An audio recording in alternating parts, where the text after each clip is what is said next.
मैंने सनातन धर्म को अपना लिया है, तो हमने कोर्ट के जरिए से ये डिक्लेरेशन किया है कि वह सीमा आज तक भी मोमडन की मोमडन है और उसने कोई भी धर्म परिवर्तन कानून के मुताबिक नहीं किया है। अगर किया है तो कोर्ट में आके जवाब दे और कोर्ट ये साबित करेगा कि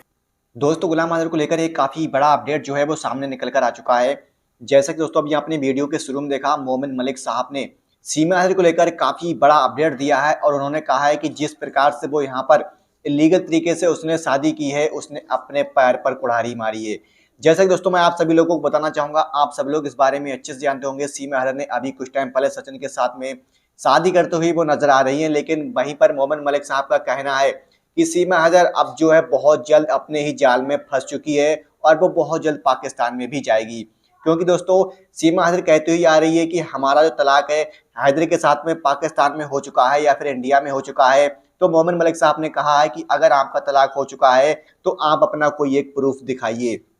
जो कि आप सब लोग इस बारे में अच्छे से जानते होंगे कि सीमा हैदर के पास में ऐसा कोई भी प्रूफ नहीं है। तो फाइनली दोस्तों इस वीडियो में आज गुलाम हैदर के जो वकील हैं मोमिन मलिक साहब, उन्होंने बहुत बड़ा खुलासा किया है। तो प्लीज आपसे रिक्वेस्ट है आज के इस वीडियो को पूरा लास्ट तक जरूर देखें और जितने भी गुलाम हैदर के लोग सपोर्ट करने वाले हैं, आप सभी लोगों से रिक्वेस्ट है इस वीडियो को अपने दोस्तों में ज्यादा से ज्यादा शेयर करें। हालात में जब किसी लीगल चीज को इलीगल बना दिया जाए और उसमें कानून के कुछ मानने वाले लोग भी शामिल हो और दुनिया की आंखों में धूल झोंक दी जाए और झूठ को सच बना दिया जाए, उन हालात में हमारे कानून में क्या प्रोविजन दिया हुआ है और उसमें क्या हो सकता है हमारे भारतीय कानून में। तो हमने एक केस माननीय अदालत में फाइल किया है और उस केस के अंदर हमने ये जो केस फाइल किया वो गुलाम हैदर की तरफ से फाइल किया है और मेरे थ्रू फाइल हुआ है, पावर ऑफ अटॉर्नी होल्डर के थ्रू। उसमें हमने जो पार्टी बनाया है सीमा हैदर को बनाया है और उसके अंदर हमने सचिन मीना को भी पार्टी बनाया है। उसके अंदर हमने उनके मुंह बोले भाई एपी सिंह को भी पार्टी बनाया है। उसके अंदर हमने उस पंडित जी को भी पार्टी बनाना है जिसने फर्जी फेरे फिरे सीमा और सचिन के, और हमने उन तमाम बारातियों को जो अपने आप को उस प्रोग्राम में शामिल हुए थे, अपने आप को बाराती कह रहे थे, उन सब को भी हमने केस में पार्टी बनाया है। हमने इन सब के ऊपर मुकदमा फाइल किया है। क्या मुकदमा फाइल किया है वो मैं आपको बता देता हूं। हमने suit for declaration under section 34 of specific relief act 1963 के तहत हमने जो इन्होंने फर्जी शादी की है उसको कानून की नजरों में हमने चैलेंज किया है और हमने कहा है कि जो self declare marriage,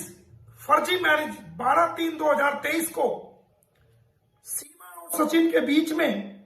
print media, electronic media और सोशल मीडिया के सामने जो ड्रामा किया गया वो बिल्कुल नल एंड वाइड है और वो किसी भी तरीके से कानून की नजरों में मान्यता नहीं है। वो जो इन्होंने 12/3 को जो मैरिज का एक फर्जी ड्रामा किया है, उस ड्रामे को हमने कोर्ट में चैलेंज किया है कि भाई ये बिल्कुल फर्जी है। उसके अलावा 2 नंबर पर हमने कहा है कि सीमा हैदर और सचिन मीना जिन्होंने अपनी फर्जी मैरिज को रिवाइज करते हुए 12/3/2024 को सोशल मीडिया और प्रिंट मीडिया के सामने कहा है और जो सेलिब्रेशन मनाया है वो कानून की नजरों में बिल्कुल इलीगल है। उसको हमने चैलेंज किया कि वो बिल्कुल इलीगल है। इसके अलावा हमने जो तीसरी बात को चैलेंज किया है वो ये है कि सीमा हैदर जो गुलाम हैदर की वाइफ है उसका कोई भी तलाक कानूनी रूप से ना पाकिस्तान में हुआ है और ना भारत में हुआ है और वो अभी तलाकशुदा नहीं है। ये कोर्ट में हमने ये बात को चैलेंज किया है कि आके प्रूव करो इस बात को।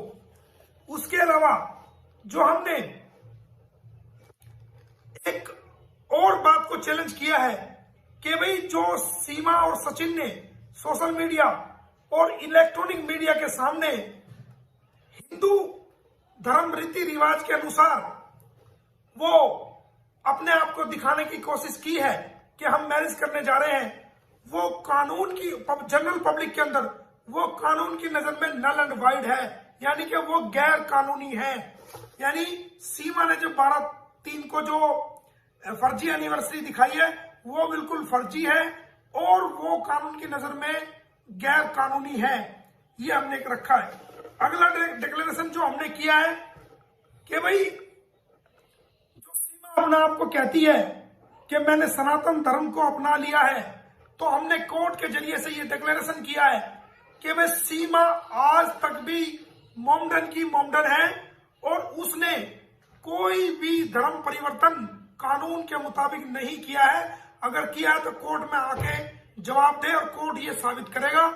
कि वो उसने कोई कन्वर्जन नहीं किया है और वो सिर्फ दिखावा कर रही है। उसके अलावा हमने कोर्ट में एक चीज को और हमने चैलेंज किया है कि अगर इस सोबत से इस कंपनी से जो सीमा और सचिन एक साथ रह रहे हैं, जो उनकी कंपनी इलीगल कंपनी है,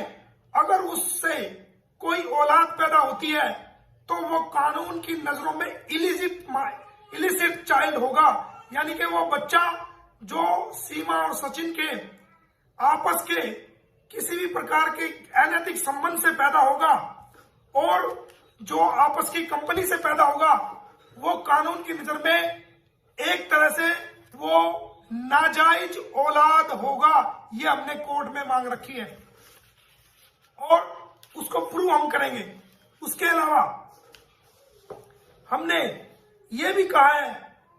कि जो डॉक्टर एपी सिंह जी जो मुंह बोले भाई बनते हैं, उनका सोशल मीडिया के अंदर, प्रिंट मीडिया के अंदर ये कहना कि सीमा सचिन बोलिए वो कानून की नजर में नल एंड वाइड है, वो गैर कानूनी है, उस चीज को हमने इसके अंदर हमने जो मांग की है वो हमने डिक्लेयर कराने के लिए कि भाई एपी सिंह जो कहता है ये बिल्कुल गलत है, कानून की नजर में नहीं है, वो सचिन मीना नहीं है और वो इस प्रकार नहीं कह सकता। अगर वो सचिन सीमा की वाइफ है तो आके प्रूव करे। उसके अलावा हमने एक और इस मुकदमा के अंदर चैलेंज की है बात कि अगर गुलाम हैदर के बच्चों को किसी भी प्रकार की अडॉप्शन डीड बनाई जाती है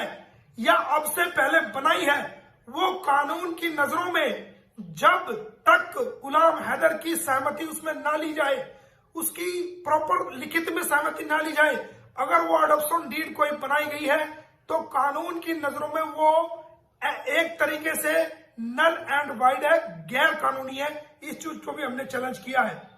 और इसके अलावा जो हमने और चैलेंज किया है कि जो पंडित जी आए थे, जिन पंडित जी ने फेरे कराए हैं, वो फेरे